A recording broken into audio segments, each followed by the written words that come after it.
요즘 찬바람이 불면서 창문을 닫아두기 마련인데요. 하지만 이 한겨울에도 하루 3차례 10분씩은 꼭 창문을 열어두는 게 좋다고 합니다. 그렇게 환기를 하면 코로나19 위험도 좀 줄일 수 있나요? 물론이죠. 그 위험을 3분의 1까지도 줄일 수 있다고 하네요. 3분의 1이면 꽤 크네요. 밀폐된 공간일수록 감염 가능성이 높으니까 환기는 필수겠군요. 맞습니다. 특히 음식점을 비롯한 다중 이용시설은 이 슬기로운 환기 생활을 꼭 실천하셔야겠습니다. 네, 찬바람이 불면 내가 떠난 줄 아세요가 아니라 하루 3번 10분씩 창문을 열기 바랍니다. 헬로티비 뉴스 출발합니다. 고성군과 고성군의회 갈등이 점입 가경입니다. 유기동물의 지옥이란 오명을 벗기 위해 추진 중인 고성동물보호센터 건립도 무산 위기에 처했습니다. 전남 순천에서 전자발찌를 끊고 달아났던 60대가 함양에서 검거됐습니다. 이 남성은 28일 오후 1시 반쯤 함양 시외 버스터미널로 이동하다 잠복하던 경찰에 붙잡혔습니다. 지난 2019년 일어난 아파트 방화 살인 사건, 이른바 안인득 사건 피해자와 가족의 고통은 여전합니다. 유족들은 국가를 상대로 손해배상 청구 소송에 나섰습니다. 다음 달 경남 사랑 상품권 1회 판매 최대 금액인 250억 원 규모로 발행됩니다. 코리아셀 페스타와 연계해 다양한 경남 지역의 소비를 이끌기 위해 확대됐습니다.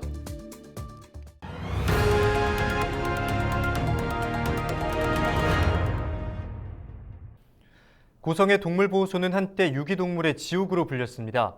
민간 위탁시설의 열악한 환경과 전국 최고 수준의 안락사율 때문인데요. 이러한 오명을 벗기 위해 고성군이 동물보호소 건립을 추진하고 있지만 집행부와 의회의 갈등으로 무산될 위기에 처했습니다. 보도에 표현민 기자입니다. 고성군 동물보호소입니다. 내부로 들어서자 펜스마다 유기견들이 가득합니다. 이곳 보호소에 수용 가능한 유기견 수는 120마리지만 훌쩍 넘긴 170마리가 보호되고 있습니다. 밀집도가 늘면서 내부에는 분변 악취가 코를 찌르고 개 짖는 소리는 건물 전체를 채웁니다.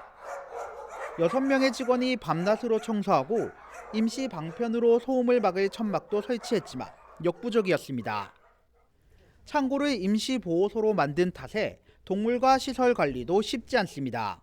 바닥이 정비가 안 되어 있습니다. 그래서 물 청소가 안 되기 때문에 안에 들어가시면 다른 보호소에 비해서 좀 악취가 좀 많이 나는 편입니다. 그리고 두 번째는 이게 원래 건물 창고 용도였습니다. 그러다 보니까는 개가 짖어도 소음 문제가 해결이 안 되고 있습니다. 이를 해결할 방법은 제대로 된 동물보호소를 갖추는 것입니다. 고성군은 임시보호소를 대신할 동물보호소를 건립하기 위해 도비 8억 원을 확보했습니다. 하지만 고성군 의회가 제동을 걸었습니다. 군의회 기획행정위원회는 공유재산관리계획안에서 안건을 삭제하고 예산 승인을 거절했습니다. 주민들의 반발이 제기된 만큼 고성군이 부지로 선정한 농업기술센터 인근 터의 주민과 먼저 소통하라는 이유입니다. 미리부터 주민을 수렴을 한 다음에 행정에서 접근했으면은 괜찮을 수도 있는데 주민들이 동의 없이 행정에서 먼저 터뜨렸기 때문에 문제가 발생하게 된 것도, 여기 농기술센터도 예우산 주민들한테 어떤 소통 없이 바로 또 여기에 대체 부지를 하게 된 거예요. 고성군은 농업기술센터 내 부지가 군유지여서 토지 매입 부담이 없고 접근성도 좋은 최적지임을 강조했지만 의회의 거센 반대에 사업 추진은 불가능한 상황에 놓였습니다. 차선책으로 현재 임시보호소를 리모델링해 주민 피해 감소와 시설 개선안을 내놓았지만 이마저도 산업경제위원회의 문턱을 넘지 못했습니다. 과반 이상의 의원들이 반대했기 때문입니다. 산업경제위는 임시보호소 리모델링에 대한 필요성은 공감한다는 입장입니다. 하지만 임시로 사용될 시설에 과도한 예산이 측정됐다며 적은 예산으로 큰 효과를 낼 수 있는 방법을 제시하라고 말합니다. 4억 5천의 예산을 임시시설에 투입하는 것은 좀 적절치 않다. 너무 과다하다는 판단이 좀 많았습니다. 그래서 되도록이면 임시보호시설이니까 비용을 최소화할 수 있는 방법을 고민해봐라고 그렇게 말씀을 드렸어요. 유기동물의 지옥이란 오명을 벗고 동물복지의 모델을 제시하기 위해서는 달라진 센터 건립은 필수. 동물보호센터가 만들어지기 전까지는 리모델링비가 필요한데 그것 또한 예산 올려도 통과시켜주지 않겠다라고 하는 이런 사항에 지금 처해져 있습니다. 안타까운 상황이라 의회와 조금 더 소통하면서 빨리 동물행복센터가 건립될 수 있도록 노력하겠습니다.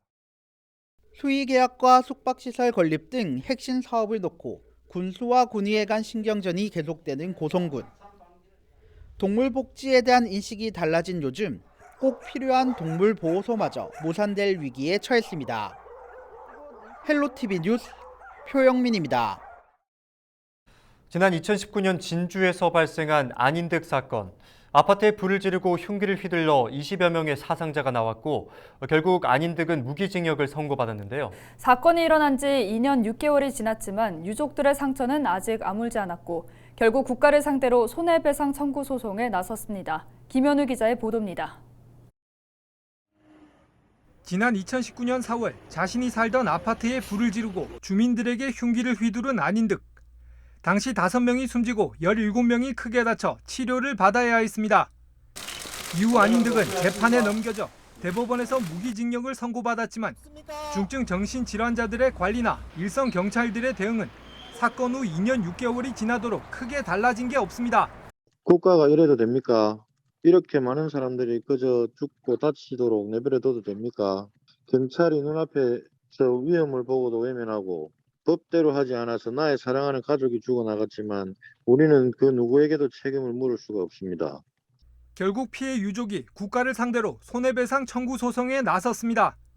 원고는 당시 유족인 A씨와 그의 아내 등 2명이며 법률사무소와 대한신경정신의학회, 대한정신장애인 가족협회 등도 이에 동참했습니다.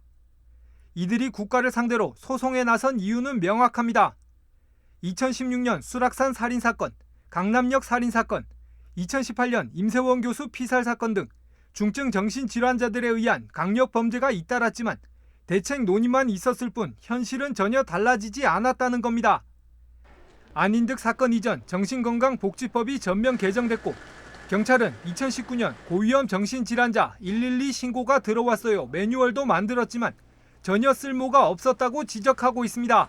처럼 매뉴얼이 그렇게 돼 있으면 그 매뉴얼에 맞게 어떤 역량을 강화할 수 있는 어떤 교육이나 훈련이나 이런 것들이 제대로 돼야 되는데 우리나라는 매뉴얼을 만드는 노력에 비해서는 사람을 변화시키는 그 현장에서 사람들이 직접 어려움을 겪는 부분을 해소시켜 주려고 하는 노력이 너무나 부족하다. 이들은 특히 이번 소송을 진행하는 데 있어 대한정신장애인 가족협회가 동참하고 있다는 점을 강조했습니다. 정신질환을 앓는 사람을 가족으로 둔 사람들인데 환자들이 계속해서 현재 치료 시스템에 방치될 경우 중대 범죄자가 될 수 있다는 불안감에 시달리고 있다고 지적했습니다.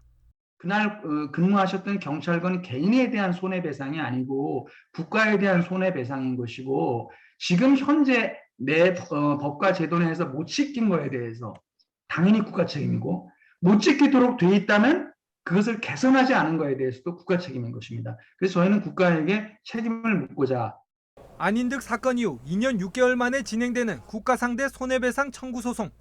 법조계에서는 이번 판결의 쟁점이 경찰 부작위의 위법성과 범행의 인과관계를 밝히는 데 있다고 보고 있습니다. 한편 유족들은 빠르면 이번 주, 늦어도 다음 주 중으로 소를 제기할 계획입니다. SCS 김현우입니다. 다른 사람 명의의 휴대폰 유심을 불법 개통해 유통한 혐의로 총책 A씨 등 일당 13명이 경찰에 붙잡혔습니다. 일당은 포털 사이트 광고 등을 통해 급전이 필요한 사람들을 모은 뒤 이들 명의로 유심을 개통했습니다. 불법 유통한 유심은 모두 5천여 개, 이들은 한 개당 최대 20만 원 가량을 받고 전국에 유통했는데요. 이들이 판매한 불법 유심과 통장 대부분은 범죄에 이용된 것으로 파악됐습니다. 보도에 김한식 기자입니다. 다른 사람 명의의 휴대폰 유심을 불법 개통해 유통한 혐의로 총책 A씨 등 일당 13명이 경찰에 붙잡혔습니다.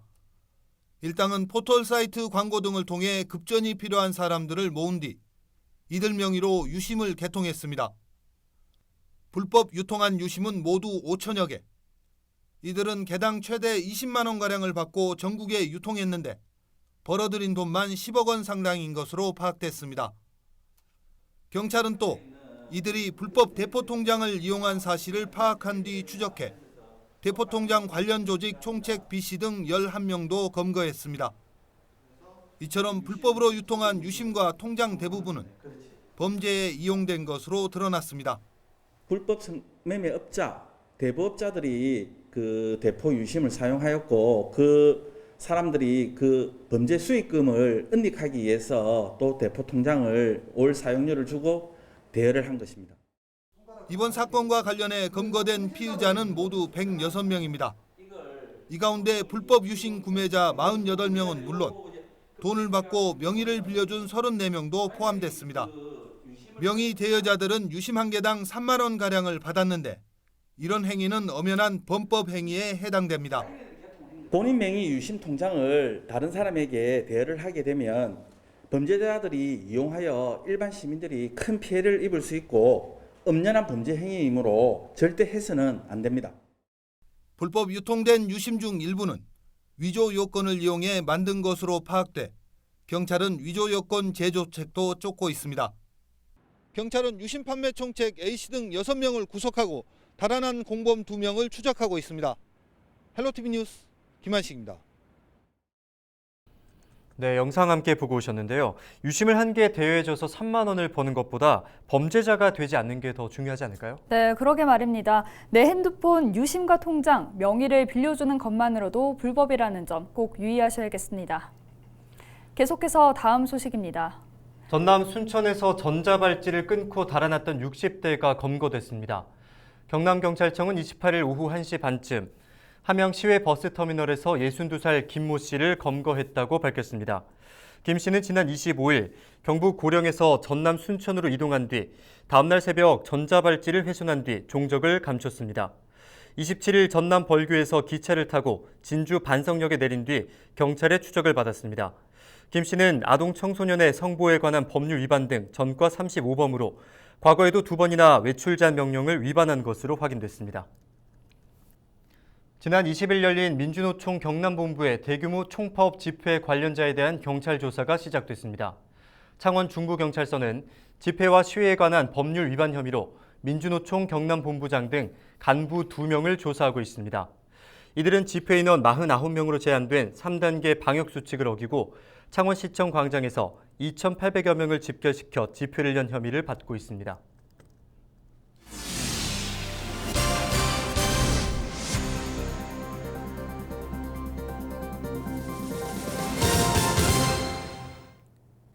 다음 달 경남사랑 상품권이 250억 원 규모로 발행됩니다. 이번 발행 규모는 경남사랑 상품권 1회 판매 최대 금액으로 1일부터 시작하는 코리아세일 페스타와 연계해 다양한 경남의 소비를 이끌기 위해 확대됐습니다. 발행일은 11월 3일 오전 9시부터로 10% 할인된 가격에 구매할 수 있습니다. 김해시가 일상 회복에 맞춰 소비 촉진 행사를 진행합니다. 시는 코리아세일 페스타와 연계한 김해형 소비 촉진 행사를 다음 달 1일부터 15일까지 진행한다고 밝혔습니다. 시는 행사 기간 동안 김해사랑 상품권 구매 한도를 최대 30만 원까지 늘리고 착한 배달앱 인증 이벤트를 진행합니다. 또 김해 특산품인 단감을 네이버 라이브 커머스 할인 행사를 통해 소비자들이 저렴한 가격에 살 수 있도록 할 예정입니다. 양산시가 2040년 양산도시 기본계획안 공청회를 열고 양산의 미래상을 공개했습니다. 20년 양산시의 비전은 모두가 살고 싶은 행복한 도시로 인구 50만 명이 거주하는 도시 성장이 계획됐습니다. 또한 양산 부산대병원이 있는 양산생활권, 상북생활권, 원동생활권 등 5개 생활권으로 나눠 지역 특성에 맞춘 개발 계획이 추진됩니다. 계획에는 구도심과 신도심 간의 지역 불균형과 도시 정체성 등 극복해야 하는 과제도 제시됐습니다. 창원시가 지난 27일 그랜드머큐어 엠베서더 호텔에서 경상남도민 체육대회 준비위원회 발대식을 열었습니다. 이번 발대식에는 도민체육대회 준비 상황을 공유하고 국회의원과 시도의원, 사회단체장 등으로 구성된 145명의 준비위원회 위원을 위촉했습니다. 다음 달 26일부터 나흘간 창원에서 열리는 도민체육대회는 18개 시군 선수단과 임원 등 7천여 명이 참가할 예정입니다. 이상으로 뉴스를 마칩니다. 함께해 주신 여러분 고맙습니다.